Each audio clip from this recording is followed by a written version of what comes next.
Let's set the stage. The opening scene reads 1930. Prohibition has transformed Chicago into a city at war. Rival gangs compete for control of the city's billion-dollar empire of illegal alcohol, enforcing their will with the hand grenade and Tommy gun. It is the time of gang lords. It is the time of Al Capone. Kevin Costner plays Elliot Ness, a Treasury officer put in charge to head a special unit by order of the Department of Treasury, to battle the violence plaguing the city of Chicago from gangsters running illegal alcohol operations. Ness gets his first squad of police and pursues the first big deal that was supposed to be the bus he needed to do some serious damage to the crime organization. After this didn't turn out to be the supply of illegal booze he was led to believe it would be, he felt and looked like a fool, reflecting on the shitty night he had due to the failed operation. This is when he comes across beat cop Jim Malone, played by Sean Connery. Connery has such a presence on screen, and he's no different here, with his sort of funny introduction saying his piece to Elliot Ness about him littering, followed by, "What do you want, a free lesson in police work?" Again, after his initial attempt at a buzz didn't work out, Elliot Ness was feeling down and like a failure, while being mocked by other officers.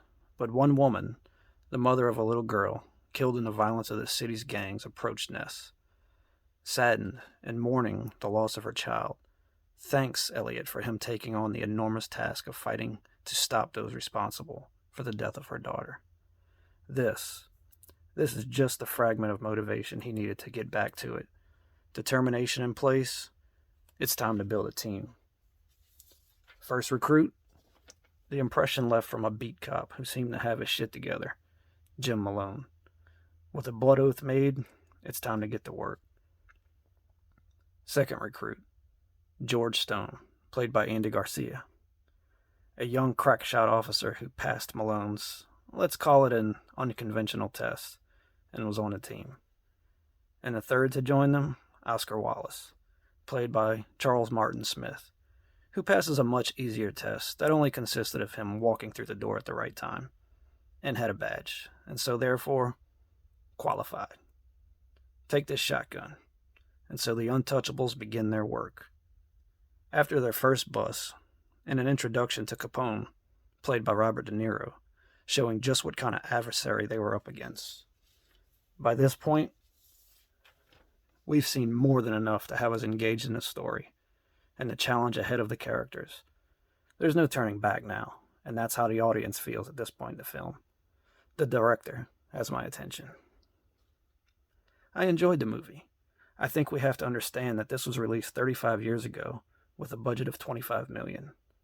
There are some scenes that feel a bit dated and perhaps melodramatic, but it feels like the type of old gangster-style movie, and it's fun in that sense. Overall, it really is a good movie with a great cast and great setting. In my opinion, it's a 7.5 out of 10. A very enjoyable watch. Let's take a look at the Untouchables 4K Steelbook. So we got a nice presentation with a gloss finish on the Steelbook. And there's the back with Capone, Robert De Niro.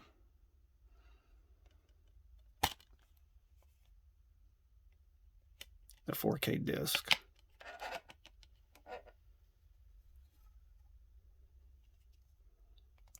I normally take the J cards on Steelbooks, and I'll just trim them enough to where they can fit on the inside of the case in there. So if you want to look at that, both Dolby Vision and Dolby Atmos on this presentation. And there's the inside.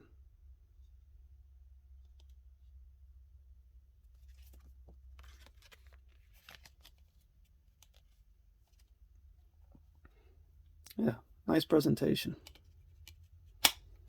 Actually, I have a quick story. So when I went to Best Buy to pick this up earlier, I actually wanted the standard slipcover. I kind of liked the way that looked, and it was a little less expensive than the Steelbook, but So when the guy went in the back to get it for me because it wasn't on the shelves, they're actually, this particular Best Buy seemed to be closing out their physical media, Blu-ray movies and 4Ks, and so that's disappointing, as you can imagine. But so when he came out, he said that he was only able to find the Steelbook, but he was able to discount it 60% because that's what they were closing out like 95% of their movies at.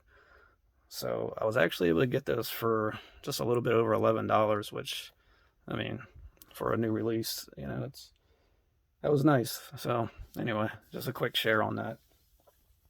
But so what about the 4K disc? Well, let's touch on that a bit. There isn't a whole lot to say. It has a pleasing image that resembles a good transfer from the film with its Dolby Vision presentation. It's a great picture overall, and I felt like it looked exactly how this film needed to look, being set in the 30s. It's not a super clean, perfect digital looking image, and I don't know about you, but I wouldn't want it to be. I like the way the majority of the 4K transfers look when they're done correctly. They represent the original film, and I like to feel like I'm watching a film. There are a few minor scenes that have a much lower quality look to them, seeming blurry or unfocused, but it wasn't much of an issue to me. I would score the picture an 8 out of 10, and certainly enjoyed the picture. Let's see, the Dolby Atmos sound was also good. Nothing that really stood out to me, just a solid immersive experience. Ambient sound, creating atmosphere, was very well done, especially in the early stakeout scene as an example. No complaints here.